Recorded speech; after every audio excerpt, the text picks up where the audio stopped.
నమస్తే, welcome to news ఫ్రీలైట్. నేను శ్రీలత. బులెటిన్లో ముందుగా హెడ్లైన్స్ చూద్దాం. జగన్ నిర్లక్ష్యంతో వందల కోట్ల దుర్వినియోగం. పోలవరంలో సీఎం చంద్రబాబు పర్యటన.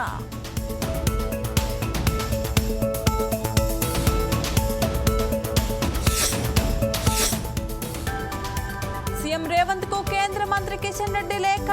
ప్రభుత్వ భూముల వేలం ప్రక్రియను వెంటనే ఆపాలని సూచన.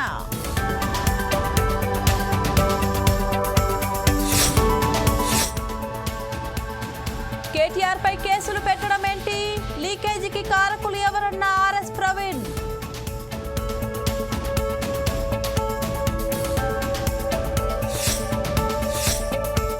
చివరి రోజు అసెంబ్లీలో రేవంత్ రెడ్డి సంచలన వ్యాఖ్యలు. రుణమాఫీ, రైతు సంక్షేమంపై కీలక ప్రకటనలు.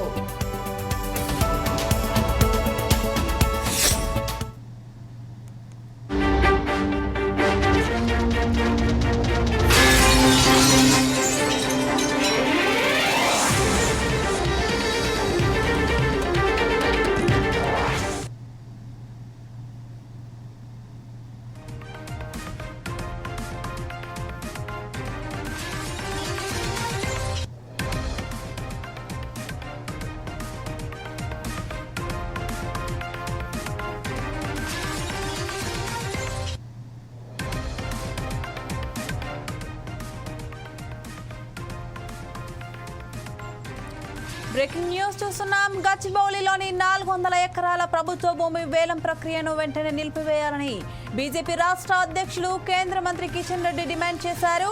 ఆర్థిక వనరుల సమీకరణ పేరిట గచ్చిబౌలిలోని 400 ఎకరాల ప్రభుత్వ భూమి వేలం ప్రక్రియను ఉపసంహరించుకోవాలని కోరుతూ ముఖ్యమంత్రి రేవంత్ రెడ్డికి సుదీర్ఘ లేఖ రాశారు. ఆ భూమికి పక్కనే హైదరాబాద్ సెంట్రల్ యూనివర్సిటీలో చదువుతున్న విద్యార్థులు, పర్యావరణ ప్రేమికులు ఇలా ఎవరికీ కూడా ఆమోదయోగ్యం కాదని కేంద్ర మంత్రి పేర్కొన్నారు.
మరో బ్రేకింగ్ న్యూస్ చూస్తున్నాం. నల్గొండ జిల్లాలో కలకలం రేపిన 10th పేపర్ లీక్ వ్యవహారం హైకోర్టుకు చేరింది. పేపర్ లీక్ ఘటనలో డీబార్ అయిన విద్యార్థిని ఝాన్సీ లక్ష్మి పరీక్షలు రాసేందుకు అనుమతి కోరుతూ హైకోర్టులో పిటిషన్ దాఖలు చేసింది. తన డిబార్ను రద్దు చేయాలని, పరీక్షలు రాసేందుకు అనుమతి ఇవ్వాలని కోరుతూ లంచ్ మోషన్ పిటిషన్ దాఖలు చేసింది ఝాన్సీ లక్ష్మి. విద్యాశాఖ secretary, board of secondary education, Nalgonda DO, MEO, Nagarikal పరీక్షా కేంద్రం సూపరింటెండెంట్లను ప్రతివాదులుగా పేర్కొంది. ఈ క్రమంలో ఏప్రిల్ 7న కౌంటర్ దాఖలు చేయాలని ప్రతివాదులకు ఆదేశాలు జారీ చేసింది హైకోర్టు. అధికారులు ఆకతాయిల తప్పుదానికి తనను బలి చేశారంటూ పిటిషన్లో ఆవేదన వ్యక్తం చేసింది విద్యార్థిని ఝాన్సీ లక్ష్మి.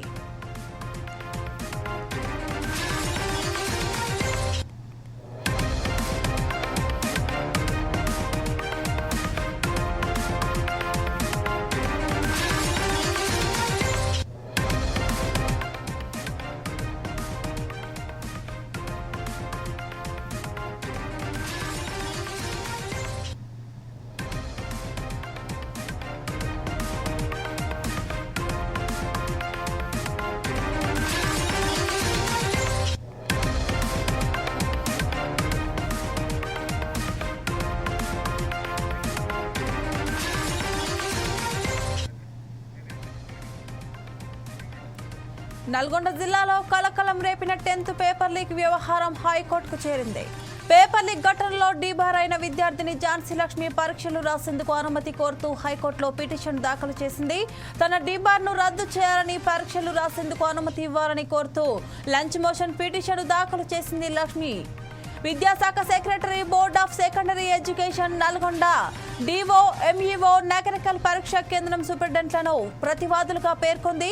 ఈ క్రమంలో ఏప్రిల్ 7న కౌంటర్ దాఖలు చేయాలని ప్రతివాదులకు ఆదేశాలు జారీ చేసింది హైకోర్టు. అధికారులు ఆకతాయిల తప్పిదానికి తనను బలి చేశారంటూ పిటిషన్లో ఆవేదన వ్యక్తం చేసింది విద్యార్థిని ఝాన్సీ లక్ష్మి.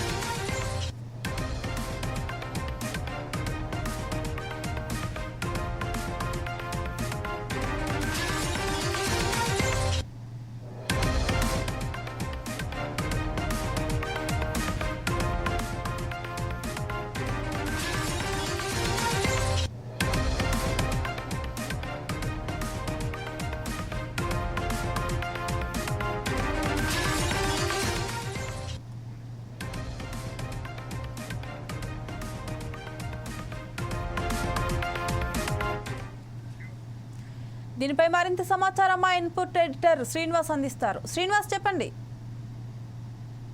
ఏదైతే నల్గొండ విద్యార్థిని పేపర్ లీక్ వ్యవహారం ఏదో దీనికి సంబంధించి ఆమె ఝాన్సీ లక్ష్మి కోర్టును ఆశ్రయించడం జరిగింది. లంచ్ మోషన్ పిటిషన్ వేయడం జరిగింది. దీన్ని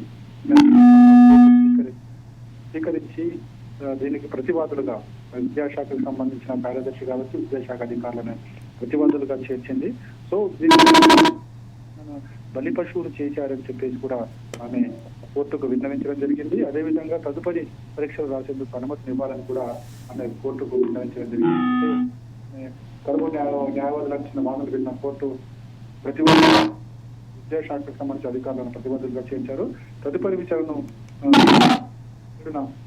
వాయిదా వేయడం జరిగింది. అంటే అప్పటి వరకు 10th ఎగ్జామ్స్ అయిపోతాయి. మరి ఆ తర్వాత తీర్పు ప్రకారం ఏ విధంగా నిర్వహిస్తారని కూడా చూడాలి. ఎందుకంటే మనకి వచ్చే పరీక్షల్లో 10th పరీక్షలు ముగియబోతున్నాయి. సో మిగతా పరీక్షలు రాయాలని కోరడంతో ఈ పిటిషన్ అయితే హైకోర్టు స్వీకరించింది. 7వ తారీఖున వాయిదా వేశారు కాబట్టి మళ్ళీ 7 తర్వాత కోర్టు తీర్పు ఏ విధంగా ఉండబోతుంది, అదేవిధంగా తీర్పుకు అనుగుణంగా ఒకవేళ విద్యార్థికి ఫేవర్ గా వస్తే కనుక మళ్ళీ ఆమె కోసం పరీక్షలు నిర్వహిస్తారా లేదని కూడా చూడాల్సి ఉంటుంది. శ్రీనత. Okay, thank you Srinivas.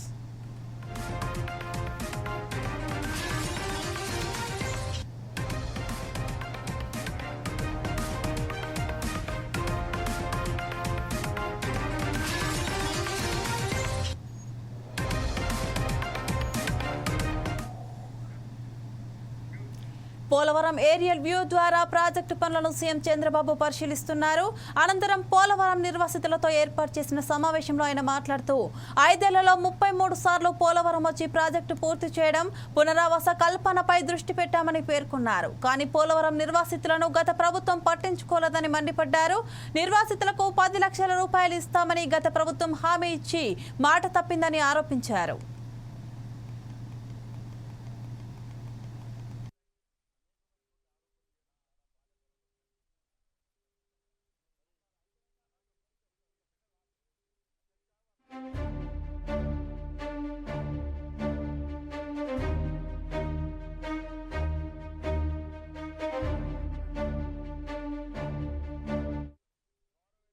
నాయకులు చాలా విషయాలు చెప్తా ఉంటారు. ఫ్రీగా వచ్చింది కాబట్టి ఆ రోజు మీరు చూస్తే అపోజిషన్ లో ఉన్నాడు కాబట్టి 10 లక్షలు ఇస్తామని అనౌన్స్ చేసి వెళ్ళిపోయాడు. ఇచ్చాడా నేను అడుగుతున్నా. 5 ఏళ్లు ఒక పైసా ఇచ్చాడా అని అడుగుతున్నా. వరదలు వస్తే మిమ్మల్ని చూశారా అని అడుగుతున్నా.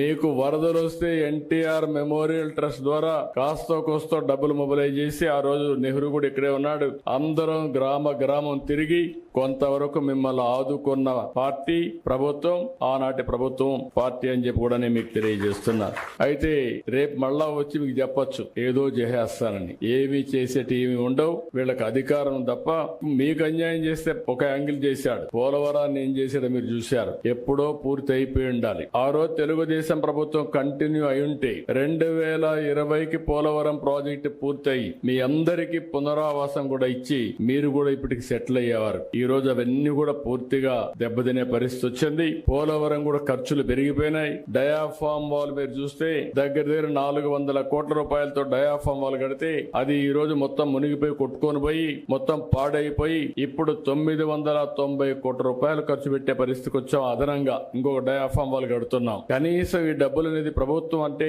ప్రజాధనం ఎక్కడి నుంచో రాదు. ప్రజలు పన్నులు కడతారు. ప్రభుత్వం సమర్థవంతంగా ఎక్కడికక్కడ విషయాలన్నీ పరిష్కారం చేసుకుంటూ ముందుకు పోతాం. ఏ ఒక్క పైసా మేము ఖర్చు పెట్టినా అది మీకు చెందాలి. మీ డబ్బులు ప్రజల సొత్తు, మళ్ళా ప్రజల కోసమే ఖర్చు పెట్టాలి తప్ప దుర్వినియోగం చేసే హక్కు ఎవరికీ లేదని కూడా విజ్ఞప్తి చేస్తున్నా. అందుకే ఈ రోజు ఒక సిస్టమేటిక్ గా మీరు చూస్తే ఎప్పుడైనా పోలవరం ప్రాజెక్టు కడితే 5 సంవత్సరాలు ఆ ముఖ్యమంత్రి ఎప్పుడన్నా కనపడ్డా అంటే రాకపోతే ఏ విధంగా అవుతాయని అడుగుతున్నాను. నేనైతే 5 సంవత్సరాల్లో 33 సార్లు వచ్చా. సోమవారాన్ని పోలవరం చేసుకున్నాను. ప్రాజెక్టు పూర్తి కావాలి. దీనివల్ల రాష్ట్రం లాభం పొందాలి. నష్టపోయిన రైతాంగానికి పునరావాసం కూడా కల్పించాలి. పేదవాళ్లకు పునరావాసం కల్పించాలనే ఉద్దేశంతోనే R&R ప్యాకేజీ గాని ఇవన్నీ ఆ రోజు తీసుకొని ముందుకు పోయాం. నాయకులు చాలా విషయాలు చెప్తా ఉంటారు.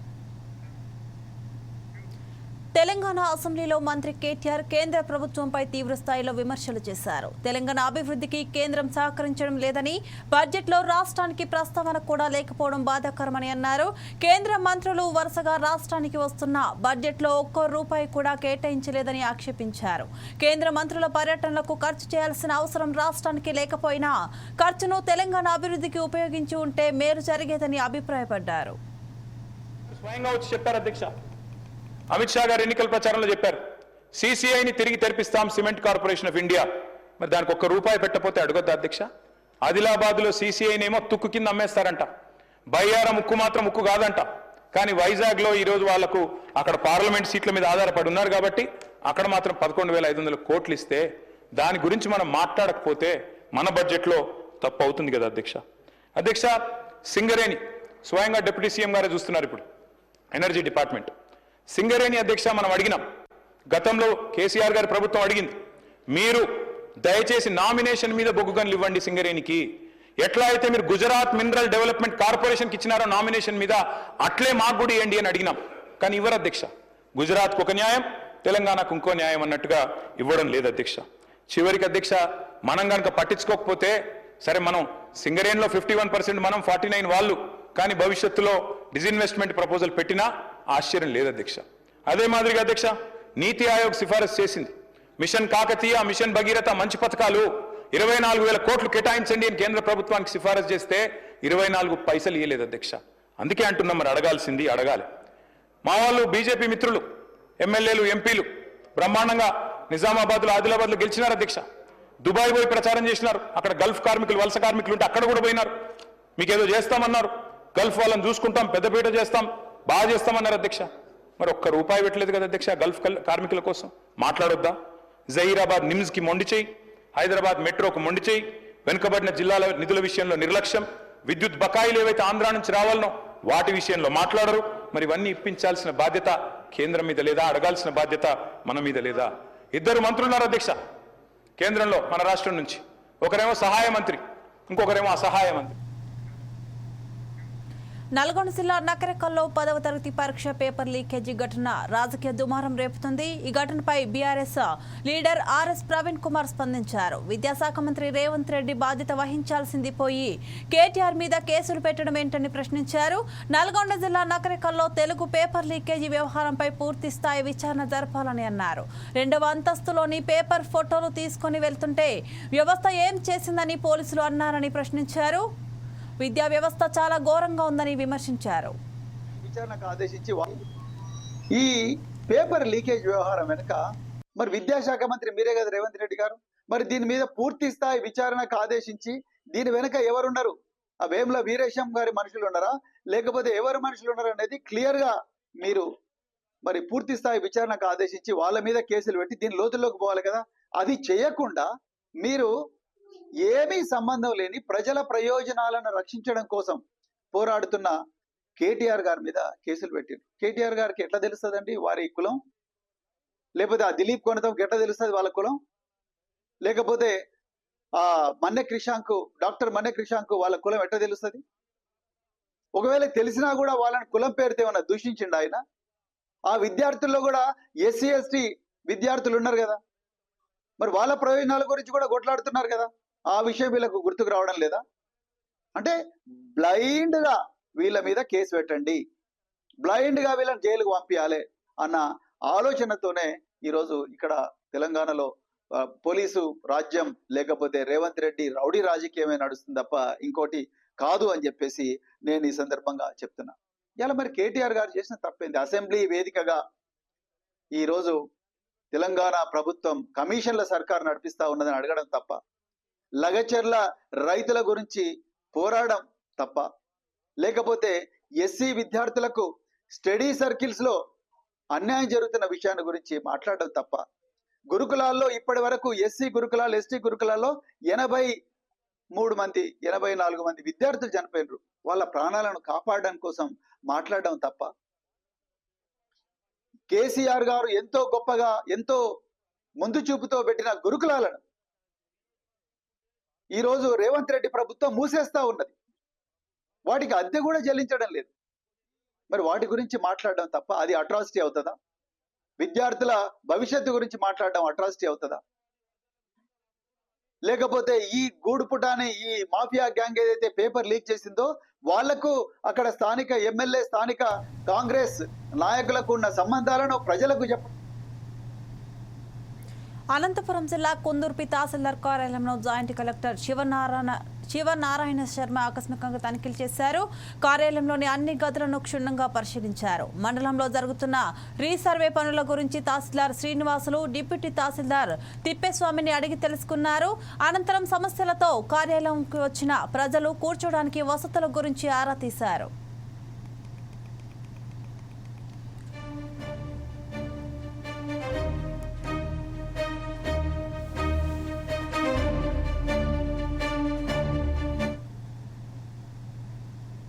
తెలంగాణ ఉప ముఖ్యమంత్రి బట్టి విక్రమార్క శాసనసభలో కాగ్ నివేదికను ప్రవేశపెట్టారు. 2023-24 ఆర్థిక ఏడాది ఫైనాన్స్ అకౌంట్స్ అప్రోప్రియేషన్ అకౌంట్స్ పై కాగ్ నివేదిక సమర్పించారు. ఇందులో 2023-24 బడ్జెట్ అంచనా 2,77,690 కోట్లు, చేసిన వ్యయం 2,19,307 కోట్లుగా పేర్కొన్నారు.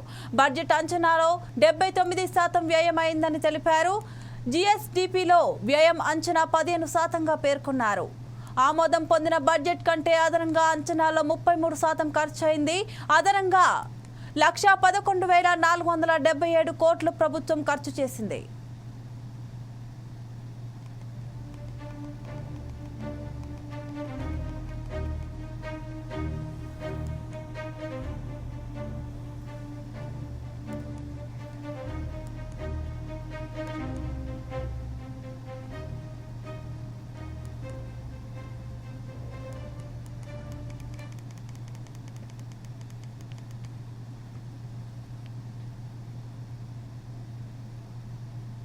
కృష్ణా జిల్లా మచిలీపట్నంలో గత వైసీపీ ప్రభుత్వంలో అవినీతిమయమైన ఎక్సైజ్ శాఖను ప్రక్షాళన చేస్తున్నామని రాష్ట్ర ఎక్సైజ్ శాఖ మంత్రి కొల్లు రవీంద్ర అన్నారు. నవోదయం 2.0 కార్యక్రమంలో భాగంగా కృష్ణా జిల్లా కలెక్టరేట్లో సంబంధిత శాఖ అధికారులతో మంత్రి సమావేశమయ్యారు. నవోదయం 2.0 కింద జిల్లాలో చేపడుతున్న కార్యక్రమాల వివరాలను సంబంధిత శాఖ అధికారులను అడిగి తెలుసుకున్నారు. నాటుసార రహిత రాష్ట్రాన్ని తీర్చిదిద్దేందుకు 2016లో తొలిసారిగా నవోదయం కార్యక్రమాన్ని ప్రారంభించామన్నారు. 6 నెలల్లో నాటుసారాను పూర్తిగా నిర్మూలించాలన్న ఉద్దేశంతో నవోదయం 2.0 కార్యక్రమాన్ని నిర్వహిస్తున్నామని, మే 1వ తేదీ నాటికి రాష్ట్రాన్ని నాటుసార రహిత రాష్ట్రంగా తీర్చిదిద్దుతామన్నారు.